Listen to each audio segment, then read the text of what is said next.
You already have power. You just haven't used it at full force. You control your thoughts, you control your breath, you control how you show up in every room. That's not a weakness. That's leverage. And in this video, we sharpen it. This is your guide to emotional control. Not theory, but daily practice. Not soft self-help, but precise philosophy rooted in the mindset of men who led with discipline, clarity, and unshakable presence.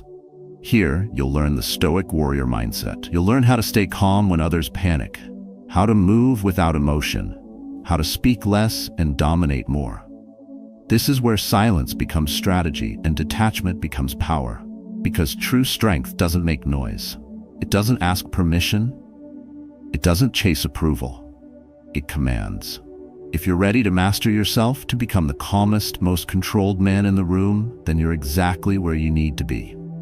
Hit that like button to push this power forward. Subscribe for more videos that train your mind like a weapon. And share this with a man who refuses to be ruled by emotion.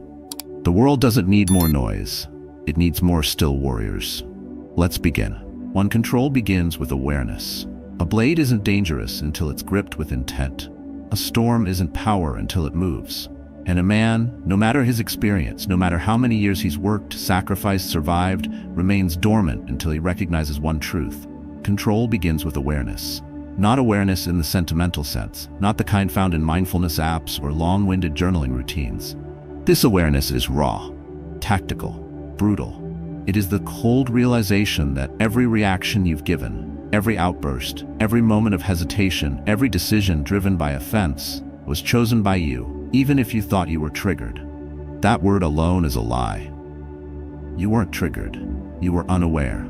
You can't master what you won't admit you're giving away. Emotion isn't the enemy, blindness is. And most aren't just blind, they're proud of it. They speak with conviction, act from impulse, and defend what they never examined. But Stoic philosophy wasn't built for men who want to feel good. It was built for men who want to be precise. And precision starts here, with noticing. The tone in your voice when you speak. The weight of your breath before you answer. The pull in your chest when someone disrespects you. These are signals, not orders. Modern culture tells you to follow your feelings. That's how you get led in circles. The Stoic follows his logic, his code, and his awareness is the sentry that keeps him from breaking rank. Imagine a soldier on a battlefield who shoots at every sound. He isn't brave, he's reckless. Now, imagine another. He scans, waits, breathes, he moves only when he must.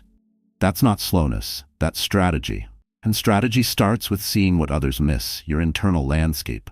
In everyday life, this looks like restraint. Not passive silence, but active command of presence. In a heated negotiation, the unaware man rushes to fill the silence. The aware one lets it stretch. The unaware takes the bait in a debate. The aware one watches, waits, and responds when the timing serves his outcome. At home, the unaware argues to be right. The aware listens to detect patterns, not just words. He sees emotional noise like traffic, loud, chaotic, but irrelevant to where he's going. Awareness doesn't slow you down. It strips the fat from your actions. You move with less noise, less reactivity, and more accuracy. But it's earned, not gifted. You build it by watching yourself without judgment, by noticing where your control leaks, your posture, your tone, your response to resistance. Every flinch is data. Every silence is a mirror. The practice begins now. Say nothing for the next hour unless it's necessary. Watch your reactions like you're not inside them. Track your tone, your pace, your presence. That's not detachment, that's command. Because a man who doesn't flinch, doesn't react, doesn't explain, isn't empty. He's focused, and that's what makes him dangerous. 2. Detach from outcome, own the action. A hunter doesn't mourn the missed shot. He recalibrates, reloads, and watches for the next movement in the grass. His identity isn't tied to the arrow, it's tied to the act of aiming again. This is the principle of detachment. Not retreat, not indifference, but focused control over where your energy begins and where it ends. Action belongs to you. The outcome does not. The world won't say that. The world teaches performance. Applause. Validation. You're told to tie your worth to how others respond, how things unfold, and how the scoreboard lights up. That's why so many collapses occur when the result doesn't reflect the effort. They weren't just invested in the work, They were addicted to the reward. And that's the trap. The Stoic sees it differently. His discipline ends at the line he can control. What lies beyond, opinions, reactions, results, doesn't concern him. That's not a weakness. That's clarity. Detachment is the skill that keeps you steady when the market crashes, when the meeting falls apart, when your plan doesn't go as planned. It's what separates the leader from the loud one. One resets and the other rants. One refocuses and the other complains. One owns what's his and the other chases what isn't. Detachment isn't coldness, it's strategy. Imagine a blacksmith forging steel. He doesn't panic when sparks fly. He doesn't celebrate when a shape forms. He just keeps hammering, shaping, adjusting. His job isn't to predict the final form. It's to show up at the forge every day and deliver his precision. That's how the Stoic approaches life.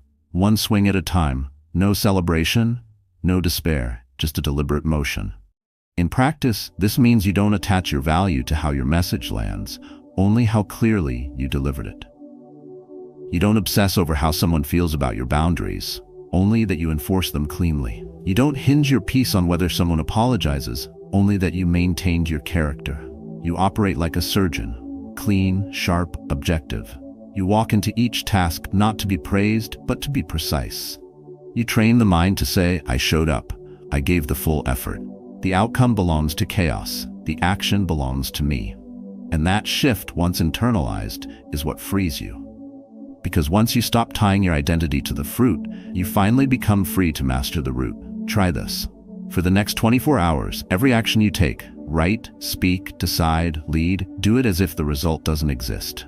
Show up only for the act, not the applause. Then watch your clarity sharpen. Your energy will no longer bleed into fantasies or fears. You'll move faster, smoother, quieter. Not because you care less, but because you care only about what's yours to command.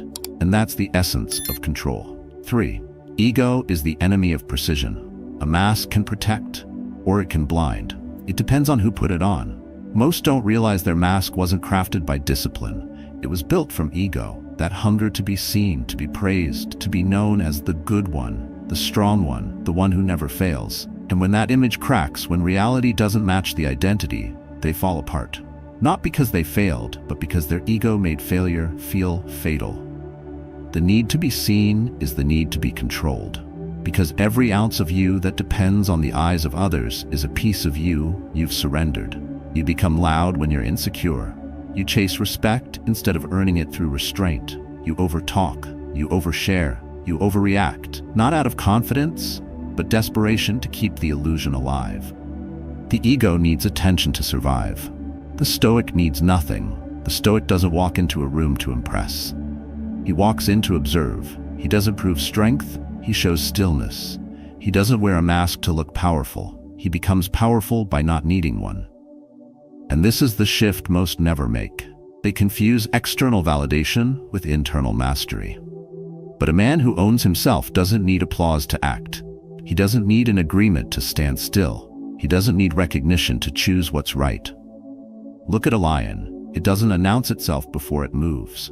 It doesn't roar before it strikes. It watches, it calculates, it waits. That is not arrogance. That is confidence refined into focus.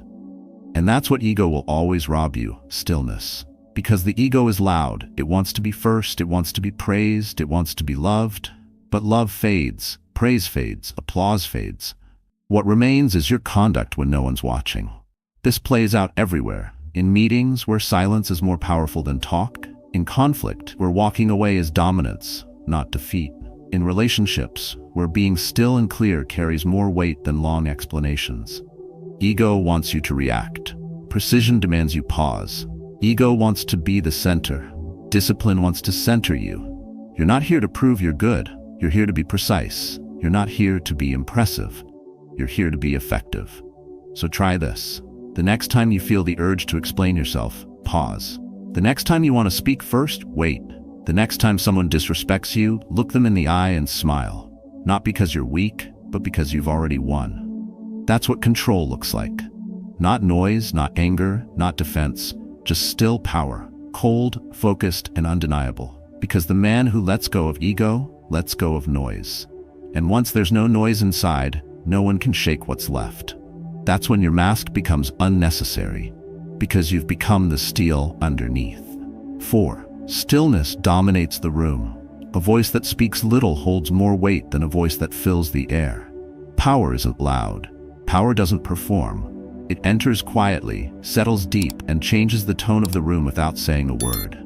That's the nature of presence, not built through charisma or noise, but through self-mastery so sharp it radiates without motion. The man who controls himself controls the temperature around him. In a world obsessed with attention, silence is misread as weakness. That's the trap. They expect you to prove, to defend, to react. They want your energy spent justifying what you already know. But the Stoic doesn't move like that. He doesn't need the final word. He doesn't chase validation. He lets others fill the space with emotion while he watches, calculates, and waits. Not because he's passive, but because he's in command. And command begins with stillness. Imagine a man walking into a negotiation. He doesn't interrupt, doesn't speak first, doesn't adjust his tone to please. He waits, watches posture, hears what others miss, and when he speaks, he cuts straight through the noise. That's not just confidence, that's weaponized restraint.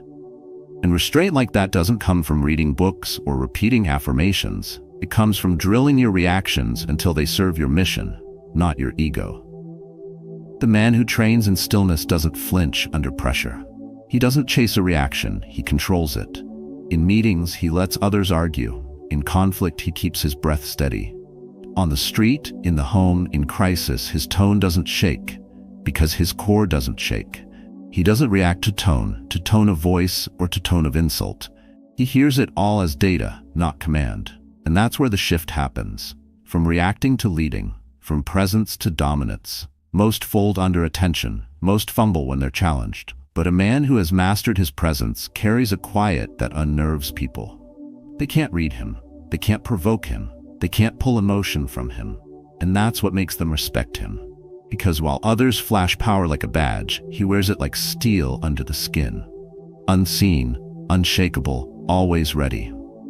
Start with this. For the next conversation that challenges you, speak 20% less. Look longer. Breathe slower. Say only what moves the room. Let them wonder what you're thinking. Let them adjust to your pace, not the other way around.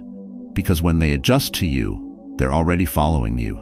This is how presence becomes influence. This is how silence wins without a fight. Stillness isn't passive. Its posture is sharpened by discipline. And when presence is earned, not performed, it doesn't need to speak. It already commands. 5. Turn pain into precision. A fire left untamed burns everything, but fire directed, refined, focused, it forges steel. Pain works the same way. Untrained pain weakens a man. It makes him lash out, fold inward, or numb himself into silence. But trained pain, it sharpens him. It builds cold focus, and it becomes the energy behind calculated movement. Pain is inevitable. Strategy is optional, and most people confuse emotion for strategy. They feel hurt and they react. They feel insulted and they defend. They feel discomfort and they retreat. But the Stoic does none of that. He sees pain for what it is, fuel, not for rage, not for revenge, for refinement. There's a moment every man faces when things fall apart. Divorce, failure, betrayal, reputation ruined, money gone. And in that instant, he stands at a fork in the road, collapse or command. One direction leads to self-pity, blame, addiction to validation. The other, to silence, recalibration, and power. Not loud power, silent strength. Not through speaking more, but through building a deeper internal structure. The Stoic trains for this moment long before it comes. He rehearses loss, he imagines discomfort, he prepares his posture before the fall. That's not pessimism, that's premeditation. The practice of turning the worst-case scenario into something familiar, so when the ground breaks, he doesn't. Because a man who has already faced pain in his mind owns it when it arrives in real life. Think of a fighter stepping into the ring. He doesn't panic when he's hit. He's been there before, in training, in silence, alone in the dark with only discipline and repetition. He's taken the punch thousands of times without the crowd. That's why he doesn't flinch now. His body has absorbed the cost. His mind has made peace with the chaos. His pain is not weakness, it's the blueprint. It's pattern recognition. And that's what you need, not just to endure pain, but to use it as a signal to adjust, recalibrate, and strike cleaner next time. So when life hits, don't waste it on emotion. Write it down, strip it of story, see the facts. What did you miss? What will you never ignore again? What reflex inside you still needs to be killed? That's how pain becomes instruction, and instruction followed with cold consistency becomes strength. Try this. Recall the last painful event that rattled you. Strip it of names, faces, even feelings. Turn it into data. Now, write down the one adjustment that would have changed the outcome, in thought, in tone, in response. Just one. Then drill that until it becomes automatic. That's how you train pain into precision. Because you don't get stronger by escaping suffering.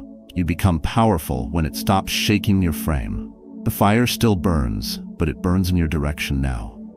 Quiet, controlled, lethal. 6. Own the frame, control the noise. A message doesn't need to be loud to be powerful. It just needs to be framed right. And the man who owns the frame owns the conversation, the direction, the outcome. Not by shouting louder, not by debating harder, but by refusing to be dragged into someone else's chaos. This is what the Stoic understands, that most conflict isn't about truth, it's about narrative control. And when you can control the narrative, you don't need to win arguments. You win ground. Noise is everywhere. People talk just to be heard. They respond to be seen. They confuse visibility with influence. But influence doesn't need noise. Influence bends the room in silence. It sets the tone before a word is said. And that's what most never learn. They try to respond to everything, defend everything, react to everything. They think they're protecting their image. What they're actually doing is handing it over, letting others define them, bait them, frame them. The Stoic doesn't respond to provocation. He studies it. He listens longer than necessary, not out of fear but precision. He doesn't need to correct every misquote, every insult, every sideways look. Why? Because he's not chasing approval. He's protecting leverage. And leverage isn't built into arguments. It's built into how little you need to say to shift the room back into your control. Picture a courtroom. 2 lawyers argue and the jury watches. But one man, silent, still, composed, sits at the head. That's the judge. The room waits for his voice, not because he talks the most, but because he owns the frame. That's what you become when you stop reacting to noise. You become the man the room adjusts to. This shows up in life in subtle ways. When someone insults you and you keep your posture. When you're challenged in public and you say nothing, not out of weakness, but out of dominance. Because you know words mean little unless they shift something. And not everything deserves your energy. Some things deserve your silence, because silence, when timed right, feels like a statement. And sometimes silence is the sharpest form of dominance. Try this. In your next heated interaction, say half of what you normally would. Let others reveal themselves first. Let the noise expose who's emotional. And while they scramble to be heard, you study, you wait. You answer when it serves, not when it's expected. And when you speak, speak only to steer. One line, one calm direction, no explanation. That's what control looks like in action. Not being louder, being clearer. Not being right, being grounded. You don't need to control the crowd. You just need to control your space within it. The moment you stop chasing clarity from others and start creating it within yourself, the noise outside loses power. And from that moment forward, the narrative is yours. 7. The still warrior doesn't speak, he finishes. Victory isn't always loud. In fact, the most dominant kind doesn't make a sound. It doesn't announce itself. It doesn't signal a warning. It simply happens, like a blade slipping between armor, quiet, clean, irreversible. The warrior who still stands after everything has burned is not the one who roared the loudest. He's the one who didn't move unless it mattered. The one who trained in silence. The one who saw the chaos, but chose not to flinch. Stillness is often misunderstood. People equate it with softness, with inaction. But real stillness, forged by fire, carved by discipline, is not passive. It's the final evolution of control, the final form of power. The man who doesn't blink when insulted, who doesn't rush to explain himself, who doesn't chase closure, he is not empty. He's precise. And that precision is terrifying to those who run on emotion. Modern life rewards noise. Talk more, post more, argue more, share more. And in all that noise, The man who says nothing becomes a mystery. The one no one can read. The one who moves without warning. This isn't about disappearing. This is about weaponizing your presence so deeply that even your absence is felt. A still warrior doesn't need attention. His influence travels in silence, through behavior, through clarity, through cold decisions. Think of a shadow at the edge of a battlefield. It doesn't need to shout. It waits, and when it moves, it ends things. No drama, no build-up, just execution. The still warrior has no emotional tells. He doesn't wear panic on his face, he doesn't show rage when tested, he doesn't beg to be understood, and that's exactly why no one sees him coming. The Stoic does not try to be feared. He just becomes impossible to shake. He trains his mind to detach from praise, from threats, from praise disguised as manipulation. He doesn't seek fairness. He calculates outcomes. He doesn't fight for reputation. He becomes untouchable through results. And when his presence is tested, he doesn't raise his voice. He raises the standard. No announcement, just impact. In application, this means fewer explanations and more movement. Less noise, more outcome. It means showing up to meetings already prepared to walk away. It means letting silence stretch when someone expects you to defend yourself. It means holding your energy so tightly that when you act, it's surgical, never emotional. Here's your drill. For the next 48 hours, move as if you were being watched by your future self. Every word, every step, every pause. Let stillness guide your timing. Don't explain unless it's strategic. Don't react unless it bends the outcome. Let every action feel inevitable, not emotional. The still warrior doesn't beg for respect. He doesn't demand it either. He creates it by being the one who never flinches, never performs, and never forgets. Silence isn't retreat. It's a loaded weapon. 8. Rule the mind, rule the world. A kingdom can crumble. A company can fall, a family can fracture, but a man who rules his mind stays unbroken. Power doesn't begin with strategy, wealth, or position. It begins with internal command, not over others, but over impulse. The man who wins isn't the one who dominates the battlefield. He's the one who never surrendered to the war inside. Thoughts are subtle. They don't shout, they whisper. Doubt doesn't show up like a storm. It creeps in like fog. Guilt doesn't attack, it leeches. Emotion doesn't need to be loud to overthrow you. One moment of hesitation, one flash of anger, one collapse into weakness, and the crown slips from your grip. This is why mastery of the mind isn't optional. It's survival, it's sovereignty, and it separates the untouchable from the unstable. The Stoic doesn't waste time battling others. He masters the only battlefield that matters, the space between stimulus and response. He builds his internal infrastructure like a fortress, not flashy, but impenetrable. His emotions are visitors, not rulers. His desires are tools, not masters. His thoughts are observed, not obeyed. And that's what makes him dangerous, because nothing controls him. Not rage, not approval, not fear. He uses his emotions strategically, like weapons laid out on a table. Chosen, timed, precise. Picture a general at war, watching the terrain from above. He doesn't charge with the foot soldiers. He sees the full layout. He doesn't panic with the noise. He's aware of every position, every move, every weakness, including his own. That's how you must see your own mind, as ground to survey, not a storm to survive, but a territory to rule. The moment you confuse a passing thought with a truth, you've lost control. And the moment you let a feeling dictate an action, you've handed your power to something temporary. Modern distractions are designed to steal this crown. Notifications, headlines, offense, outrage, everything trains you to react. But a Stoic trains for stillness. He drills emotional control until it becomes instinct. His default is clarity. His foundation is still. He doesn't eliminate emotion. He channels it through breath, through space, through time. And most importantly, through ownership. Try this. Next time you feel anything intense, anger, excitement, fear, label it in one word. Just name it. Don't react. Just recognize. That's anger. That's fear. That's pride. In that moment of naming, you take one step back from the trigger. You create space. And in that space, you reassert command. Because the man who doesn't feel isn't strong. The man who feels deeply but doesn't flinch, he is. He walks through chaos untouched because the fire burns around him, not through him. He is his own ruler, and the world respects what it cannot shake. Rule the mind. Rule the outcome. Rule the world. Not with noise, but with the kind of discipline so complete it silences every doubt before it ever becomes a decision. This is the path of the still warrior. Not a man without emotion, but a man who commands it. Not someone who escapes pain, but someone who trains it into power.